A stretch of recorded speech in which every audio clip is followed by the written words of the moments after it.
తోటి చిన్నారులతో సరదాగా ఆడుకుంటున్న ఓ బాలుడిని బియ్యం డబ్బా బలి తీసుకుంది. తమ బిడ్డ ఎంతసేపటికి ఇంటికి రాకపోవడంతో తల్లిదండ్రులు విలవిలలాడిపోయారు. చుట్టూ వెతికారు, కానీ ఎక్కడా ఆ బాలుడు కనిపించడం లేదు. చివరికి పోలీస్ స్టేషన్ కి వెళ్లి కంప్లైంట్ కూడా ఇచ్చారు. ఈ క్రమంలోనే వెతుకుతూ ఉన్న సమయంలో తమ బిడ్డ బియ్యం డబ్బాలో విగత జీవితంగా పడి ఉండడంతో ఒక్కసారిగా తల్లడిల్లిపోయారు. అసలు ఎలా జరిగిందంటే, ఆంధ్రప్రదేశ్ లోని ఎన్టీఆర్ జిల్లా కంచి కచర్లలో స్థానిక అరుంధతి కాలనీలో ఉలవపూడి పవన్, సరస్వతి నివసిస్తూ ఉన్నారు. వీరికి ఇద్దరు కుమారులు, వికాస్, వినయ్. శుక్రవారం మధ్యాహ్నం చిన్న కుమారుడు వినయ్ 7 సంవత్సరాలు తోటి చిన్నారులతో సరదాగా ఆడుకుంటూ ఉన్నాడు. అలా ఆడుతూ కాసేపటికి కనిపించకుండా పోయాడు. దీంతో తల్లిదండ్రులు ఆ ప్రాంతం మొత్తం వెతికారు, కానీ ఎక్కడా ఆ బాలుడి ఆచూకీ లభించలేకపోయింది.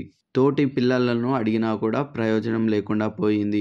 దీంతో పోలీస్ స్టేషన్ కి వెళ్లి ఫిర్యాదు కూడా చేశారు. ఆపై ఇంటికి వచ్చి మళ్లీ వెతకడం ప్రారంభించారు. అలా వెతుకుతున్న సమయంలో రాత్రి 1 గంట టైంలో ఆ బాలుడి తల్లి డాబా పైకి వెళ్ళింది. అక్కడ ఖాళీగా ఉన్న బియ్యం డబ్బా ఆమె కాలికి గట్టిగా తగిలింది. దీంతో అనుమానం వచ్చి మూత తెరిచి చూడగా ఆ చిన్న బాలుడు మృతి చెంది కనిపించాడు. ఒక్కసారిగా తల్లి తల్లడిల్లిపోయింది. అయితే అక్కడే ఆడుకుంటున్న సమయంలో వినయ్ ఆ డబ్బాలో దాక్కున్నాడని, అది మూత పడిపోయి లాక్ అయిపోయిందని, ఎంత ప్రయత్నించినా కూడా అది బయటికి రాలేకపోయిందని, ఊపిరాడక బాలుడు చనిపోయి ఉంటాడని బంధువులు భావిస్తున్నారు. మనం పిల్లల్ని ఎంత జాగ్రత్తగా చూసుకోవాలో ఇలాంటి ఘటనలు చూసినప్పుడు మనకు భయం వేస్తుంది.